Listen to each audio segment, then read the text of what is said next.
partir du moment où on entre en EHPAD, les personnes ont vraiment cette impression d'être coupées de la vie extérieure, alors qu'en effet pas du tout.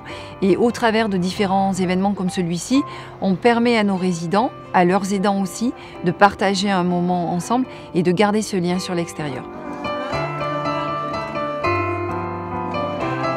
Cet atelier, il est dit thérapeutique parce qu'il va apporter un mieux-être aux résidents. Il va permettre de recréer du lien entre le résident et son proche, ou en tout cas de restaurer la dimension affective du lien qui peut être mis à mal par la maladie. Un moment très agréable d'échange, puis on voit la joie, le bonheur, ça permet de se retrouver. Un merveilleux moment. Voilà. On a 7 séances et 8 avec le concert. Qu'on appelle la séance de restitution. Ça va être un gros moment, le concert est jeudi, donc dans 4 jours. Pour certaines personnes, c'est peut-être la première fois d'avoir une intervention publique, ne serait-ce que se tenir debout devant des gens qui nous observent, c'est quelque chose. Hein. Et l'indomptable, le redoutable, le lion est mort ce soir. J'ai vraiment vu l'évolution en fait, des résidents sur l'atelier. Certains étaient vraiment isolés socialement également et de reprendre vie voilà, par le chant, par la musique, ça crée vraiment des choses un petit peu magiques. C'est vraiment de permettre à chacun d'exister et de dire voilà, moi j'ai été et je le suis encore, je participe à une chorale, je sais chanter, c'est une passion, ça fait partie de ma vie et de ce que je suis aujourd'hui.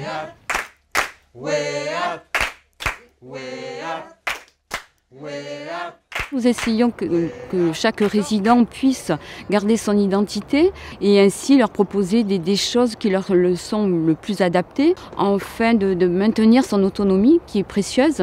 Et là, nous en avons un bel exemple avec Monsieur Bettiangelo qui est un passionné du jardinage, des poules, de la nature. En fait, il adore la nature. Voilà.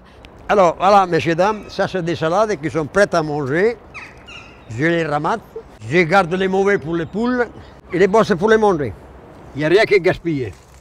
M. Betty a voulu construire un poulailler un petit peu comme il avait à la maison. C'est lui qui l'a construit de chaque pièce et je pense que sans doute chez lui il devait avoir le même poulailler, donc un peu à son image. Hein, voilà, il a ramené le poulailler de la maison chez lui puisqu'il a récupéré des matériaux de sa maison. Mon petit-fils il m'a donné un coup de main pour mettre les piquets et les grillages. Les restes, je me suis amusé lentement, journalement, moi-même. Et pour la petite anecdote, son poulailler a tellement donné d'envie aux gens de la mairie, ils ont construit eux aussi leur poulailler. Sauf que, comme me dit M. Betty, moi j'étais seule à le construire, eux ils ont été une dizaine à construire le leur.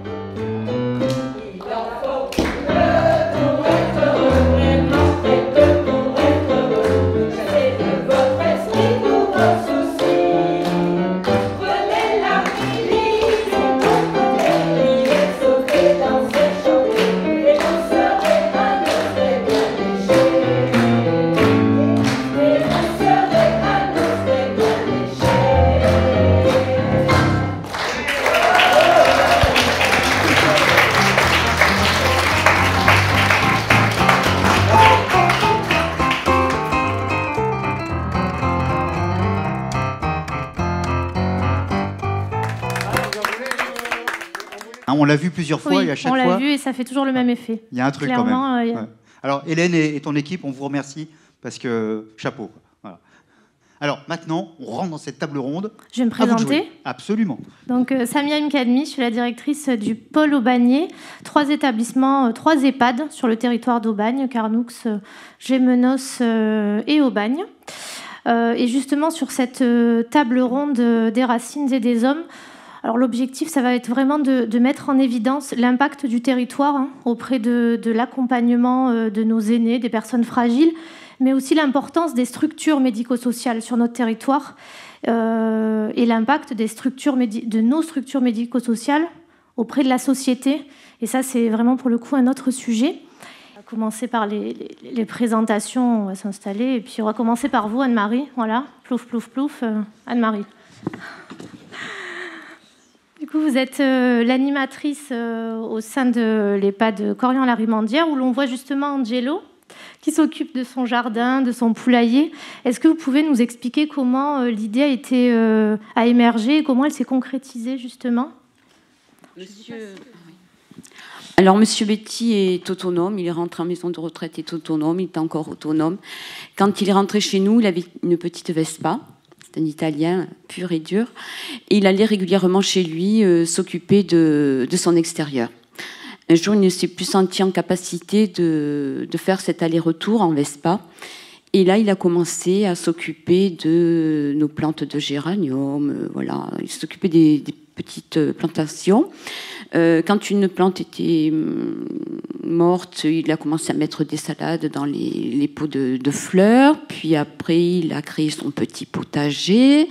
Et puis, avec beaucoup de force et pugnacité, auprès de la direction, il a construit son poulailler. Voilà, il s'est installé. Ah oui. Il faut le retenir presque le freiner, sinon, oui. Voilà, il y en aurait de partout. Ok, merci Anne-Marie. Dans la continuité des présentations, Monsieur Ritt, vous êtes le directeur du Gérontopole Sud sur Marseille. Est-ce que vous pouvez justement nous expliquer le rôle du Gérontopole dans l'animation du territoire? Oui, voilà. Le Gérontopole Sud, c'est un centre ressources qui a été cofondé par l'ARS et le Conseil régional et qui souhaitait disposer pour les professionnels, donc on ne s'intéresse pas vraiment au grand public, mais à tous les professionnels, d'une capacité de mettre en relation les différents acteurs du vieillissement, puisque ça concerne aussi bien les collectivités territoriales, les associations de patients et d'usagers, les professionnels sanitaires et médico-sociaux, et que l'idée que pour faciliter l'accompagnement du vieillissement et apporter une vision commune à tous les professionnels, il était intéressant d'avoir un centre qui soit capable de parler aussi bien avec la CARSAT qu'avec les petits frères des pauvres, qu'avec les CCAS, qu'avec les différents acteurs, et donc le lien avec la recherche également, et la formation des professionnels, et que en fait cette volonté d'avoir une vision globale du vieillissement, elle appelait la nécessité que chacun s'occupe de ses affaires, et c'est bien, que l'on puisse les aider à se fédérer, à se rencontrer, à partager des projets communs et à faire valoir ce qu'ils étaient capables de faire, puisqu'on observe aussi qu'au sein de la région, chacun fait son projet, son livre mémoire, telle ou telle action dans une ville, dans une association ou dans un établissement, et qu'en fait, on ne sait pas toujours qu'il y a quelque chose de formidable qui se passe à côté, et que donc c'est bien le rôle du Gérontopole que de collecter, de valoriser et de transmettre à tous les professionnels.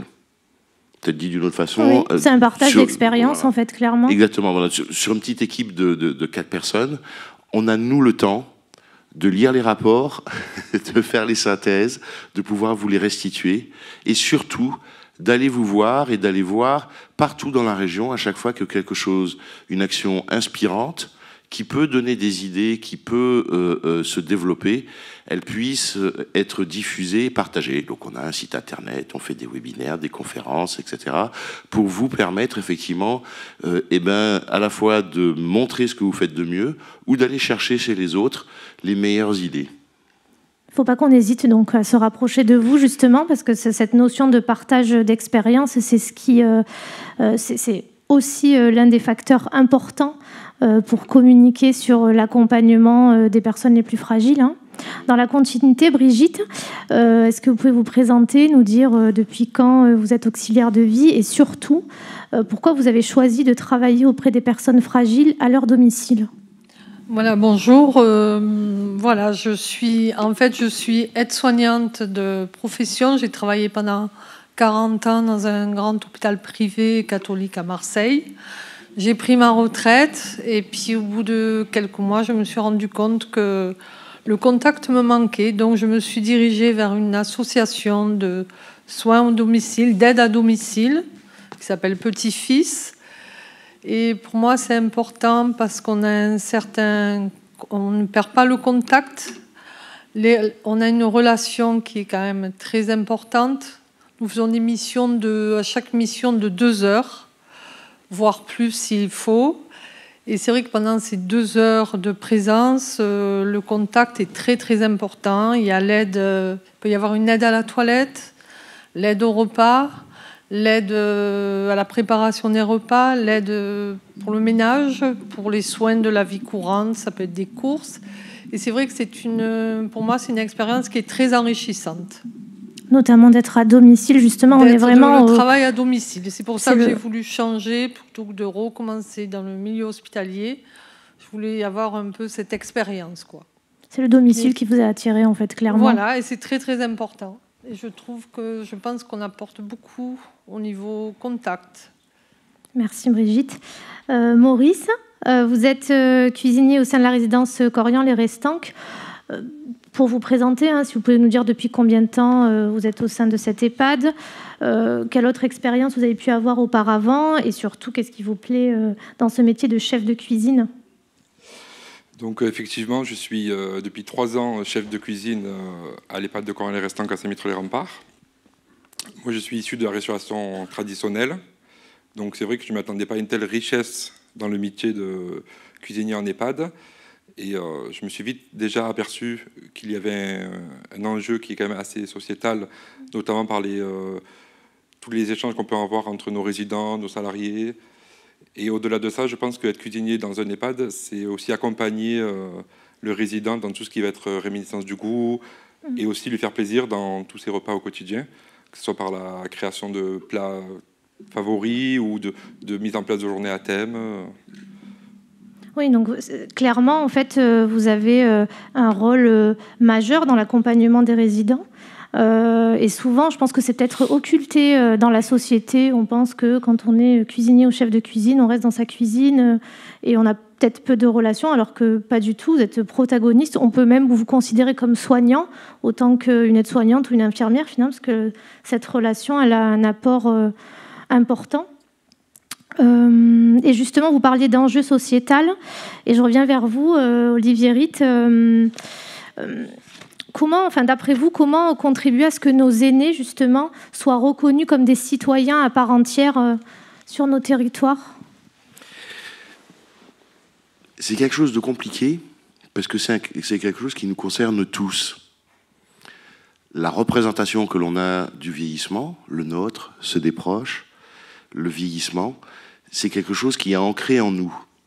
Et donc, on est tous, chacun porteur et responsable de cette vision-là, tous porteurs, du coup, de relayer ce que suggère l'OMS en disant qu'il faut lutter contre l'agisme. Et ça passe par plein de canaux. Ça passe par le canal des villes, qui doivent... On voit beaucoup dans notre région des villes qui, pendant très longtemps, étaient plutôt un peu embêtées de dire que sur la côte, par exemple, on est une ville de vieux. Donc, compliqué d'être capable de dire « je suis fier de ma population âgée », parce que, comme on disait, c'est elle qui va faire que mes associations ont des bénévoles, c'est elle qui va transmettre, c'est elle qui va nous faire progresser ensemble, parce que dans les conseils de citoyens, il y a plus de personnes âgées qui prennent le temps de venir. Enfin, donc, il y a des tas de raisons. Donc, les villes, les collectivités doivent intégrer ça.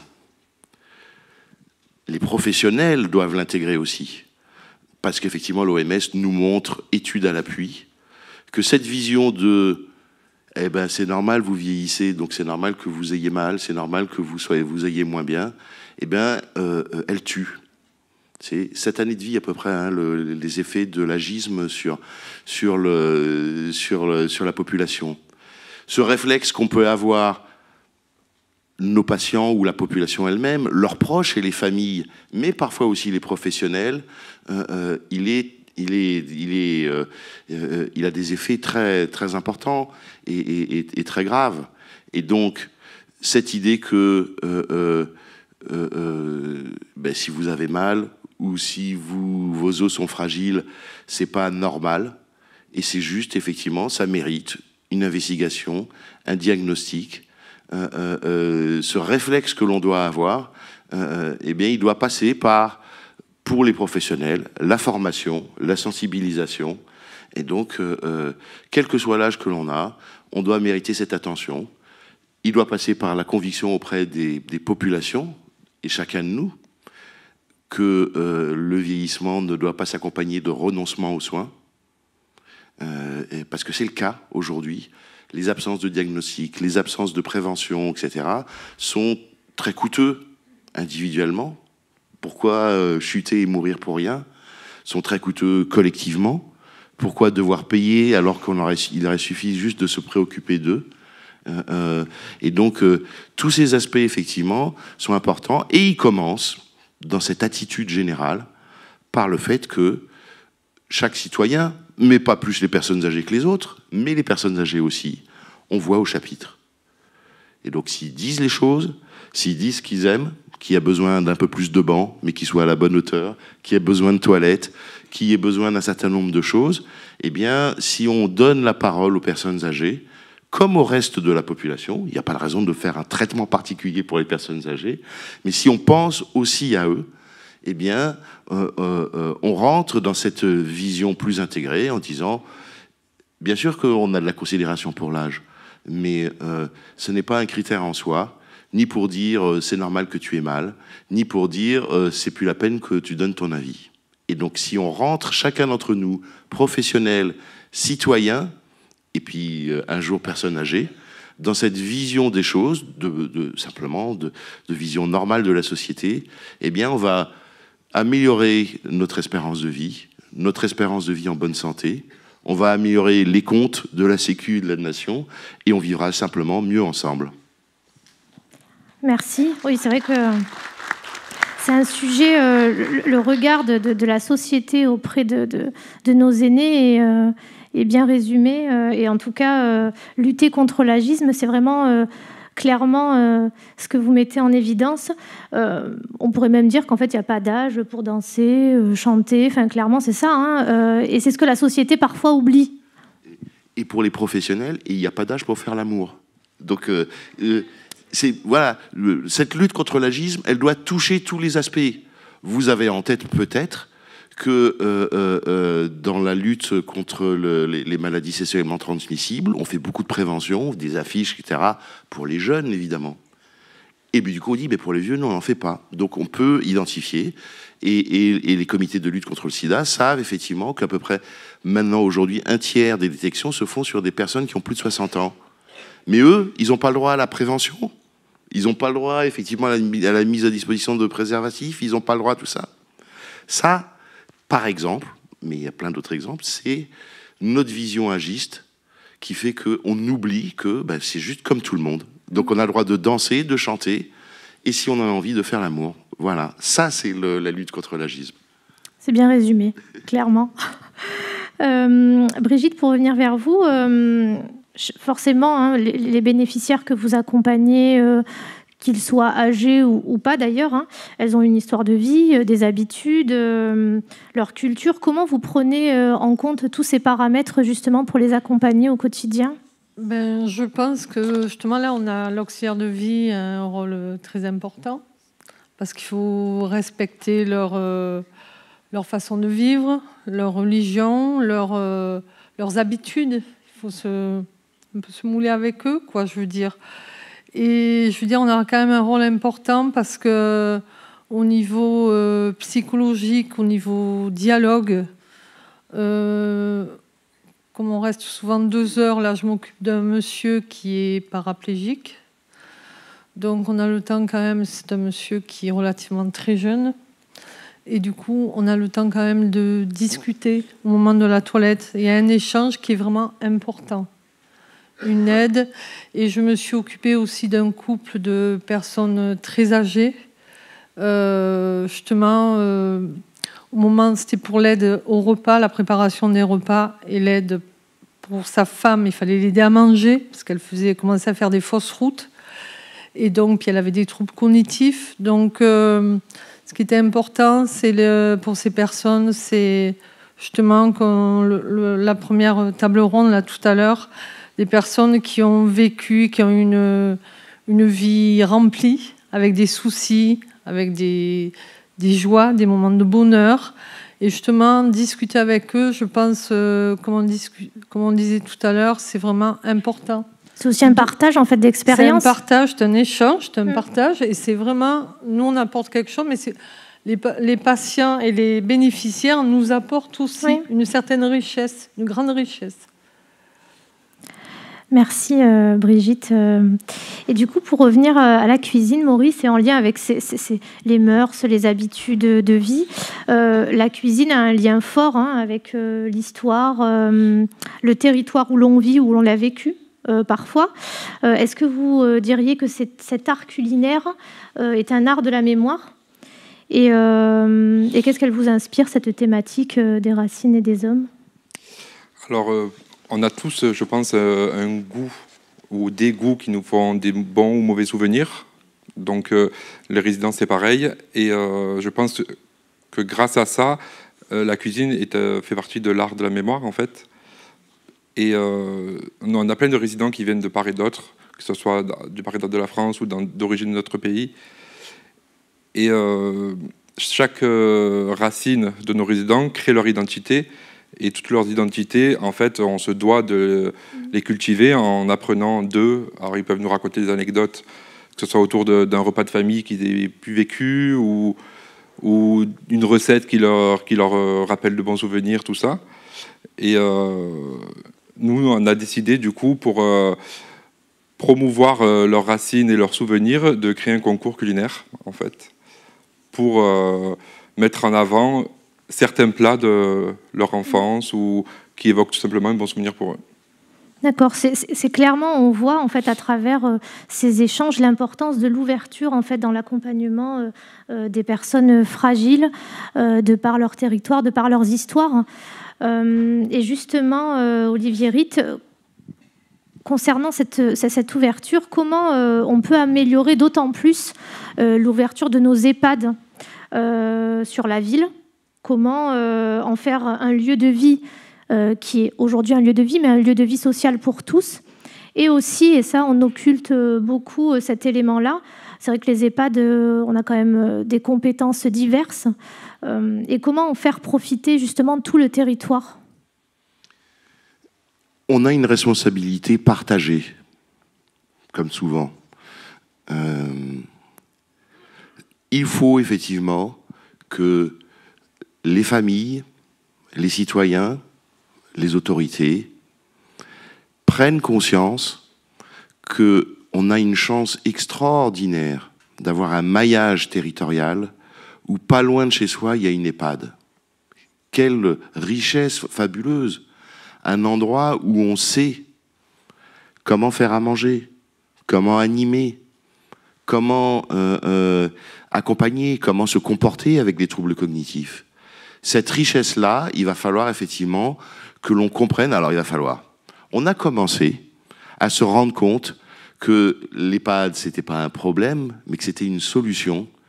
Évidemment, pour nos dernières années de la vie ou pour des situations où c'est une vraie réponse, la lutte contre la solitude, par exemple, mais c'est aussi une vraie réponse dans la dynamisation du territoire.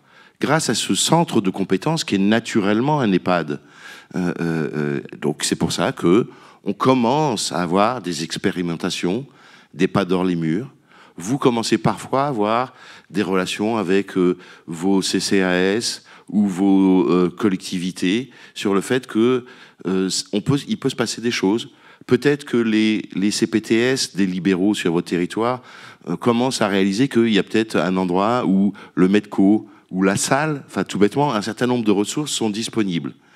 Et elles sont disponibles, on voit bien sur ces premières expériences, mais le champ est encore extrêmement large, au fait que vous avez le potentiel pour aller vers les associations, servir auprès des proches aidants et des populations, leur transmettre un certain nombre de choses, parce que vous en avez l'expérience et la compétence quotidienne. Donc, on commence à avoir ça, des appels à projets sur tiers-lieux, etc. Donc, les autorités commencent à rendre compte que c'est le cas. Il va falloir pousser là-dessus. Ça, c'est de l'extérieur. Et de l'autre côté, il faut que les établissements l'intègrent.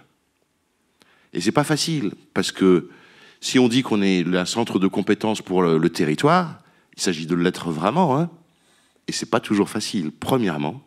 Et deuxièmement, entre savoir faire quelque chose et savoir expliquer à une famille comment se comporter, comment prendre en compte un certain nombre de choses, comment cuisiner, savoir faire et savoir transmettre, c'est pas la même chose. Et donc, on voit bien effectivement que les établissements qui arrivent à faire ça continuent à avoir un effort très important d'ouverture, de relation, et ça prend du temps, hein, c'est de l'argent, c'est du temps homme, et de la formation. Donc, si de part et d'autre, on est à la hauteur et qu'on continue à investir dans la formation et que réciproquement on s'ouvre, eh bien, le nombre de choses possibles sur l'EHPAD et mon établissement, la force et la fierté et la ressource de mon territoire va pouvoir se développer, et on en a diablement besoin. On en a vraiment beaucoup besoin pour que, au sein de chaque territoire, moi je vois effectivement des collectivités qui ont des agents d'accueil, ou voire même des agents de CCAS qui ne savent pas toujours très bien. J'ai dit, mais allez demander à l'EHPAD, ils savent comment se comporter, quels sont les besoins, comment gérer l'animation, comment gérer plein de choses comme ça. Donc ce mouvement de rapprochement a été perçu par un certain nombre d'institutions, est encouragé, c'est qu'un début. Et comme d'habitude, sur tous ces sujets où il y a besoin que tout le monde s'y mette, eh bien, il faut que vous ayez en face des partenaires qui vous aident à ça. Les écoles, les collèges qui ont envie de faire l'intergénérationnel. Donc il faut qu'en face, il y ait du monde pour répondre. Et réciproquement, eux, il faut que au sein des établissements, il y ait des gens suffisamment ouverts pour accepter d'investir un peu de temps, un peu de formation, un peu de moyens pour pouvoir aller vers ça. Et ça sera un bénéfice commun. Merci. Je rebondis justement sur cette notion de centre de compétences, parce que c'est vrai qu'on occulte, ou du moins la société occulte, que les EHPAD, c'est aussi un concentré de professionnels, un concentré de savoir-faire de la géronto, hein, clairement, des compétences. Alors oui, il y a des formations, oui, on peut toujours s'améliorer, et la formation est importante pour continuer à développer ça.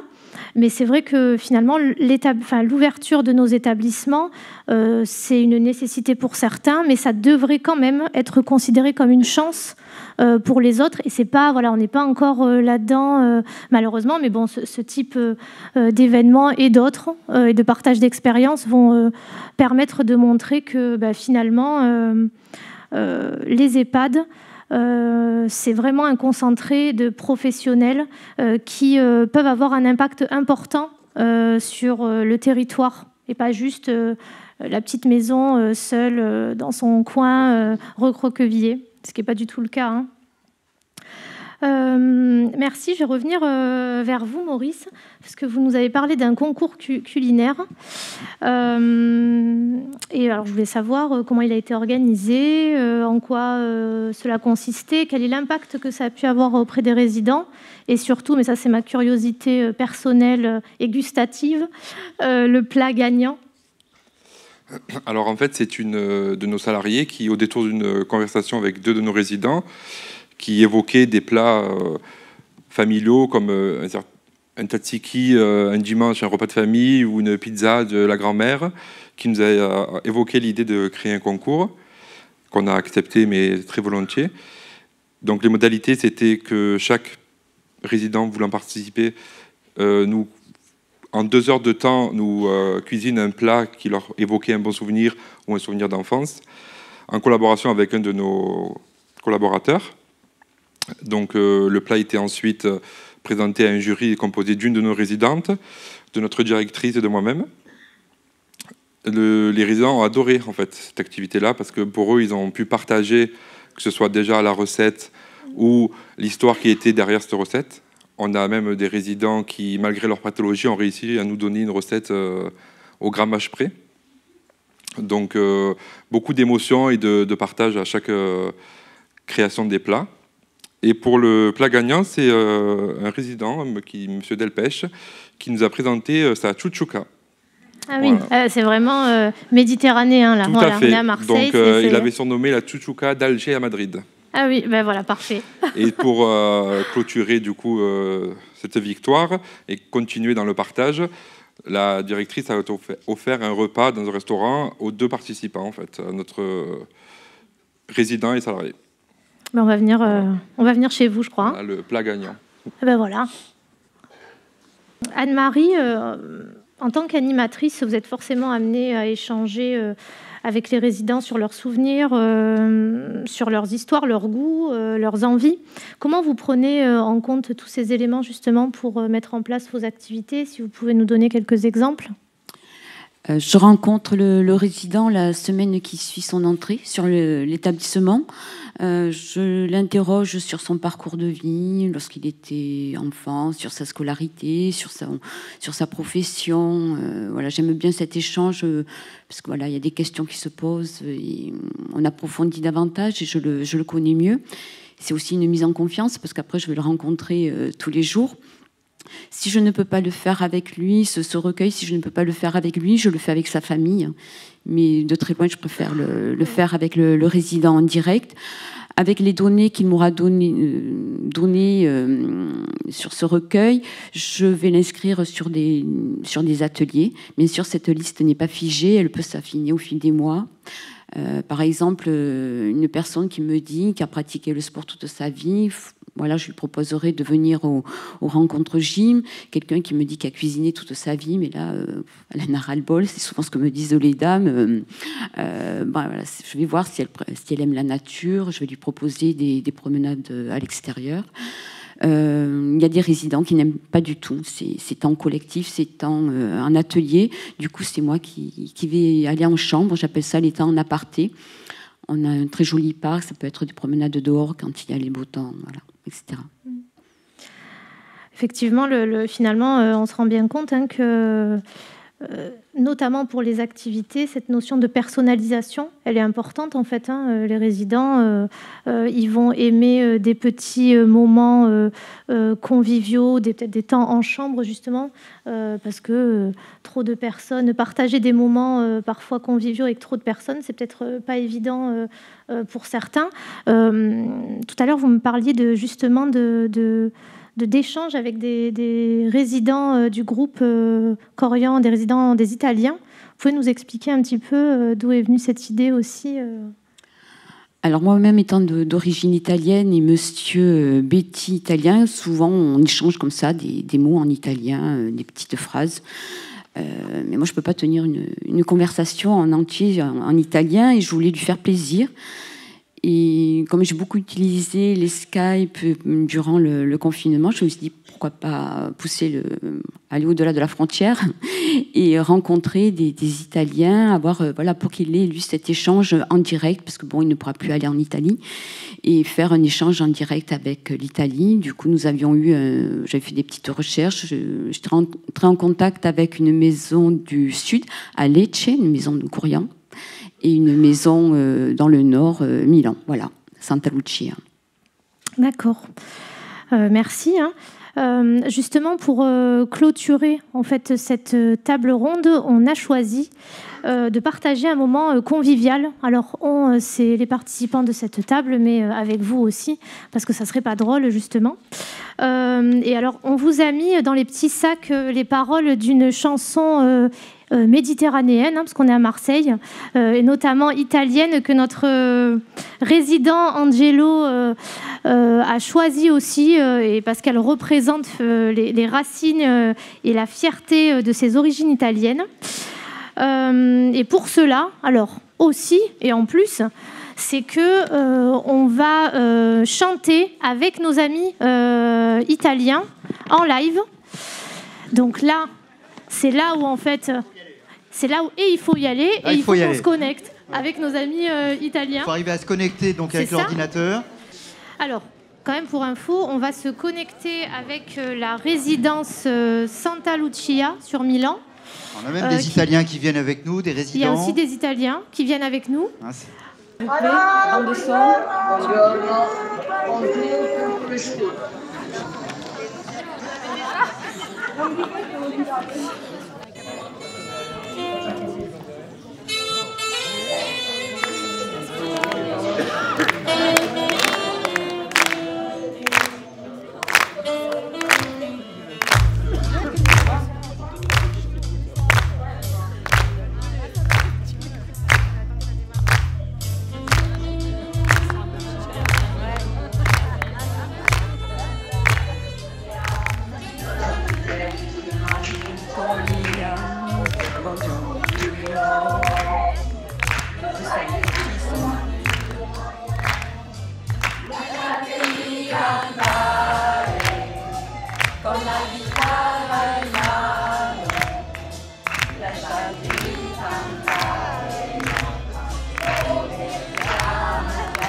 Con la chitarra in mano, lasciatemi cantare, piano piano, lasciatemi cantare, perché sono fiero, io sono italiano vero.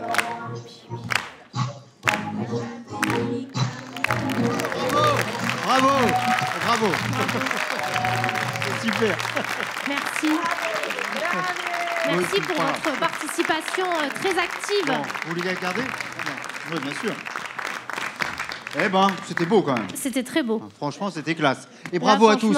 Merci à tous. Quelle chorale. Alors, on va s'organiser, on va réviser encore un tout petit peu. Mais donc, il est prévu que l'ensemble des personnes qui étaient là reviennent régulièrement. Hein. Exactement. Ouais. Et puis après, c'est une chorégraphie, mais ils le savent toujours voilà. pas. Après, on va organiser la chorégraphie et tout ça sur le Vieux-Port après. C'est ça. Voilà, hein, il y a un certain nombre de choses qui vont être faites. Merci en tout cas, monsieur. Merci de nous avoir rejoints. Merci. Super.